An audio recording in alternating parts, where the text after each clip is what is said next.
So in this lesson, we're going to learn how to write an informal letter.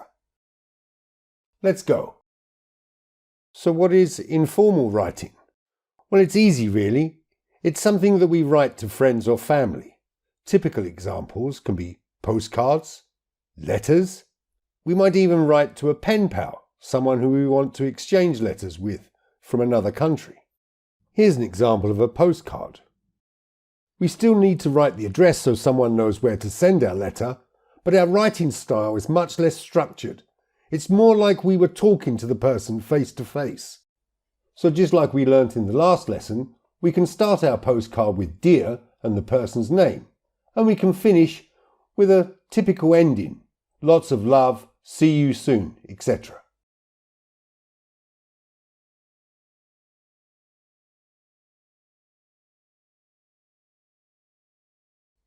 You can see that there's not much space on a postcard, so we have to be pretty sure what we want to write about. Now here's an example of a letter to friends and family. In this case, it's from Little Red Riding Hood to her grandma.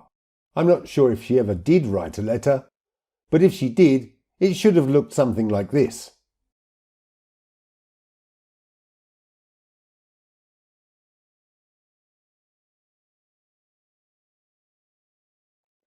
So the first thing we have to write is our address, and just like our formal letter from before, this goes on the right-hand side of the page. The next thing we want to write is the date. After all, we don't know how long it will take for the postman to deliver our letter. Again, this goes on the right-hand side. Then we can write the name of the person we're sending the letter to, and we put that on the left-hand side. So we start with "Dear" and their familiar name, normally their Christian or first name.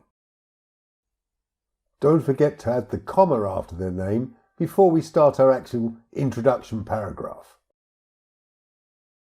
So here's our introduction paragraph, and just like our formal letter from before, it should explain why we are writing to them, except the style is much more friendly.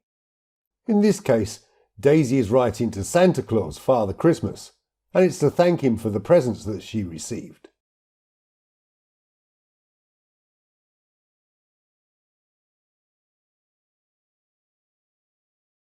Here Daisy has written a second paragraph to give more information about why she liked the presents. It's not strictly necessary, but it could be quite useful.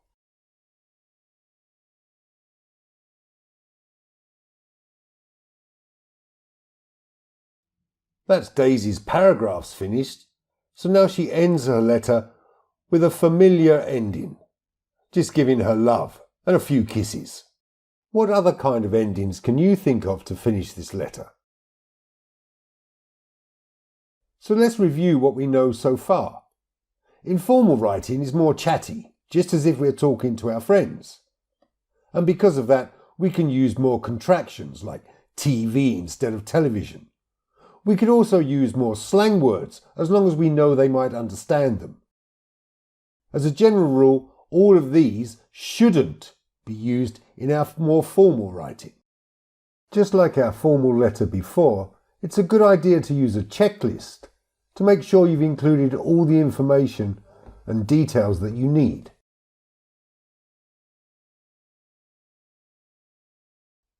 It's always a good idea to check your letter before you actually send it, to make sure you've covered all these points. So that's it. Now you know how to properly write informal letters in English. So now let's put our learning into practice with a little activity. Let's go. Write a letter to a student in the UK. They've just had their schools closed and must now have all their lessons at home. Give some tips and advice on how to make the most of the situation. Plan and write a letter.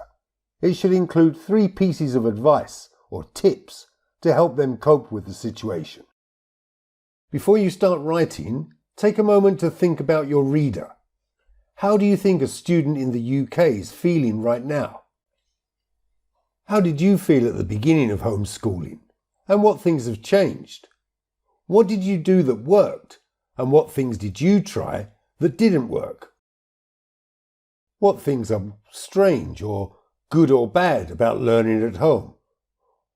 And what things do you wish you had known before that now you can tell somebody just starting?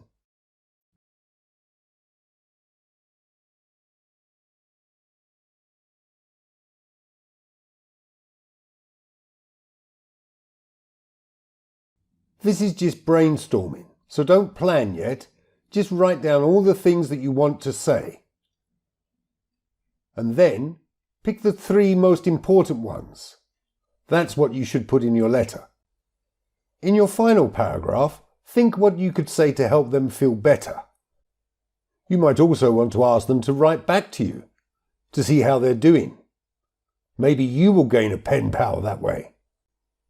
Good luck with your letter, and I look forward to seeing you in your next lesson. Bye bye.